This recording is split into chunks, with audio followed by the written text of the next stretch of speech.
मानस के प्यारे श्रोताओं, आओ कथा प्रसंग में जाने से पूर्व रामायण का अर्थ क्या है इस पर चर्चा कर ले। मानस के प्यारे श्रोताओं, रामायण राम धन आयन। रामायण का अर्थ राम धन आयन। आयन यानी आईना, जेला हमन दर्पण कथन। कथन बिल्कुल सबसे निवेदन बिल्कुल बात करना है। कबर कल के प्रोग्राम में मैं देखे हो बड़ बात करत रहो तुम है नी। बहुत ताली बजाओ भाई जोरदार, तुम्हारे मन में बहुत खुश हो। तो बिल्कुल आयन मतलब आईना, जिला हमन दर्पण कथन। और दर्पण जानते हो नहीं, दर्पण वो कैसे सुकुर्दुम हो गए, वो तारीफ करम तो हम सुकुर्दुम हो गए नहीं। इसने बन ही वो पथरा बरोबर चुमुक्का बैठ जरा बे आदमी जन्म धरे तहु का काम के है नहीं। आईना नहीं जानो, वो दर्पण, वो दर्पण जानते हो ना। हाँ अभी एनर्जी पता चला थे कक्कर। और दर्पण सब घर हुई, प्राय सब घर दर्पण हुआ। इससे नहीं हुई कि काकरो घर दर्पण नहीं। अच्छा काकर काकर घर दर्पण है? हाँ तू चाहो तू हर मन घर नहीं है। बिना दर्पण देखे बन में नहीं करे, कैसे दर्पण नहीं हो। मैं पतियाबे नहीं करूं। घर में खूटी बिल्कुल दर्पण तंगा है नहीं, सब घर दर्पण है। तो रामायण रामधन आयन। आयन यानी आईना, जेला हमन दर्पण कथन। अच्छा दर्पण की विशेषता का है? दर्पण ला देखथन तो हमन का करथन? वो क्रीम पाउडर लगाथन। ये दीदी बता बहुत सुंदर जवाब। दर्पण ला देखथन तो क्रीम पाउडर लगाथन। दर्पण के का विशेषता है? हम कहीं भी जाओ, चाहे कहीं अभी रामायण में आए हो तुमन तो बिल्कुल दर्पण में क्रीम पाउडर लगाए हो तभी आए हो है नहीं। हम अनाहन भाई ऐसे बात नहीं है। बिना दर्पण देखे कैसे आवे होटल कराओ। टिगली तेरगा लगे रही तो उसने थोड़े बैठ जावे मंच में। अभी दर्पण देखे बिना कामे नहीं बने। कंचो दास बिना दर्पण के काम नहीं बने। अच्छा दर्पण की विशेषता के हम ना में दर्पण का बताते ते टिकली लगा रहे और कहीं टेरगा है नहीं तो लोग सोच करके के दर्पण बताते ना। क्रीम लगावे तो क्रीम पक नहीं जाते, वो तब पोछ के दर्पण बताते है नहीं। दर्पण की विशेषता का है? दर्पण को देख करके हम अपने रूप की सुंदरता निखारने का प्रयास करते हैं। सत्य बात है ना। दर्पण को देख करके हम अपने रूप की सुंदरता को निखारने का प्रयास करते हैं। लेकिन प्यारे ये रामचरितमानस रूपी दर्पण है। अच्छा इस दर्पण से क्या होता है? इस दर्पण के माध्यम से हम अपने चरित्र, अपने किए गए उन गलत कार्यों को सुधारने का प्रयास करते हैं। ये है रामचरितमानस रूपी दर्पण। जब रामायण का अर्थ क्या है इस पर प्रश्न उठा तो किसी संत ने बड़ा सुंदर इसका उत्तर दिया। क्या कि एक राम एक रावण, एक क्षत्रिय एक ब्राह्मण, उसने उनकी नारी चुराई, अज जिनसे उनकी भई लड़ाई। अज तनिक बात को किया वतन, तुलसीदास लिख दिए कुथन्नो। तुलसीदास लिख दिए कुथन्नो। तुमन जानत हो रामचरितमानस रामायण की कथा सब सुने हो। एक जन रावण रहीस, एक जन राम रहीस। रावण राम हरावण हमारी उत्की चले जानते हो ना। आगे कथा का हुई तेरे नहीं जानो। संत मन की ही रामायण का है था एक राम एक रावण। एक राम है दूसरा रावण है। एक क्षत्रिय है तो दूसरा ब्राह्मण है। एक धर्म के रथ पर सवार है तो दूसरा अधर्म के रथ पर सवार है। एक धर्म के रथ को सत्य के मार्ग पे लेकर के जा रहा है, दूसरा अधर्म के रथ को असत्य के मार्ग पे लेकर के जा रहा है। लेकिन प्यारे दोनों का उद्देश्य क्या है? तो एक है। अब तुम सोचो कैसे रावण और राम के उद्देश्य एक के रही सोई है नहीं। काकरो काकरो मन में इसलिए प्रश्न उठे है नहीं। कैसे राम और रावण के उद्देश्य के ठक हुई सुनिगा तो आप मतलब बता देते।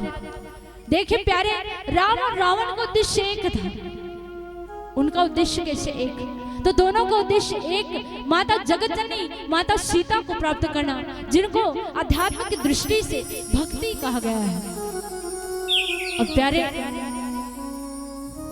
जिस प्रकार राम और रावण दोनों ने भक्ति की खोज की है, उसी प्रकार आज भी व्यक्ति अपने जीवन में उसी भक्ति, उसी शांति की खोज कर रहा है। सत्य बात है ना, जीवन में हर कोई शांति चाहता है। कोनो चाहत हो कहे हमार घर झगड़ा होती, हमार घर लड़ाई होती, नहीं चाहे ना, सब अपन अपन घर में शांति चाहते हैं। तो प्यारे, दोनों का उद्देश्य क्या था? तो माता जगतजननी माता सीता को प्राप्त करना, अर्थात भक्ति को प्राप्त करना। जिस प्रकार हम सब भी अपने जीवन में उसी भक्ति की खोज कर रहे हैं। और वास्तविक बात है, जिस प्रकार इस तन अर्थात इस शरीर के लिए किसकी आवश्यकता है? का आवश्यकता है? वो हमारे शरीर ला जीवित रखे बर का आवश्यकता है? तुहरे मन से प्रश्न करूँ ना, कैसे होगे दादा? भात खा गया हो, तुहर चेहरा देखो तो एकदम लाइटे लाइट दिखत, भात खा का हो कैसे? और गोठिया भी दई हमन तो ऊपर देर के निकले हैं, एक कनखा तिहल चाय चाय करत आवाज है, और तुमन तो अब भी खा का हो तिहल बैठे तिहल आवाज है नहीं निकलत नहीं। तो ये शरीर ला जीवित रखे बर का जरूरत है? कल ही है भाई, नहीं जानो अब भी गोठिया भात खा का, भात है जरूरी है वो नहीं। श्वास जरूरी अर्थात वायु, वायु के बाद पानी, पानी के बाद भोजन। व्यक्ति भोजन करे बिना जीवित रह सकता है? नहीं रह सकता नहीं। तो जीवन में व्यक्ति को तन के लिए किसकी आवश्यकता है? तो भोजन की आवश्यकता है। उसी प्रकार मन के लिए किसकी आवश्यकता है? तो भजन अर्थात भक्ति की आवश्यकता है। प्यारे, भजन और भोजन में अंतर देखें। भजन और भोजन में का के अंतर है? 30 बार पढ़े है वो, बाकी मन आंगनबाड़ी वाला है? कैसे वो तुम्हारा आंगनबाड़ी गया हो नहीं है? चीटोपट नहीं करो। देखे बहनी ही ना, इकर मतलब एक ठक सोचत हूँ तो एक ठक गाना याद आता। का गाना? हालत नहीं है वो, ये हालत नहीं है वो, और हमर पोड़ वाली दीदी मंडोलत नहीं है वो, हमर पोड़ वाली दीदी मंडोलत नहीं है ना, हालत नहीं है वो, डोलत नहीं है ना, हालत नहीं है वो, डोलत नहीं है ना, हमर पोड़ वाली दीदी मच्छी टुपोट नहीं करत है वो। नहीं यहाँ खाए दादा, भात रखा है आलू चना, लेकिन गोठियार नहीं है को कर है, ये बनेगा नहीं? बने ना। तब भजन और भोजन में का मात्रा है? मैं जब तक नहीं बताऊं तब तक मैं आगे बढ़बे नहीं कर महू घर। आंगनबाड़ी नहीं गए हो, आंगनबाड़ी आजकल अनार अमल पढ़ाते, अब वो मात्रा पूछूं, आक मात्रा पूछूं तो नहीं जान हूँ, जान डर हूँ ना। तब भजन और भोजन में का अंतर है? बने जोर से बताऊं दादा है?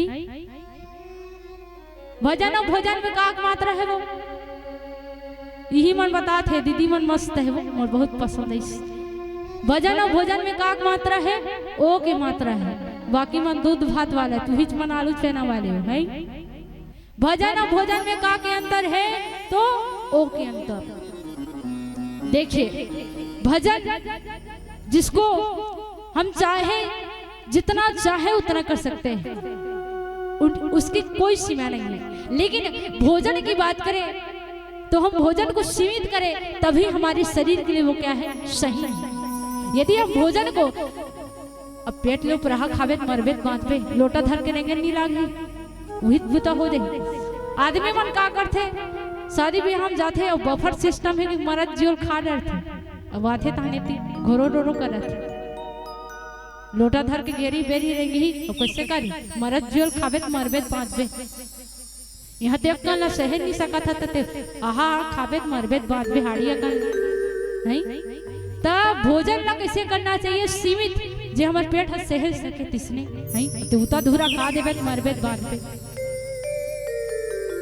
लेकिन भजन में कोई मात्रा नहीं, अर्थात भजन आप जितना चाहे आप जीवन पर्यंत भजन करें, आपको कोई नहीं रोक सकता। लेकिन यदि भोजन की बात करें प्यारे, तो जीवन में इस शरीर के लिए जितनी भोजन की आवश्यकता है उतनी ही हमको भोजन क्या है ग्रहण करना चाहिए।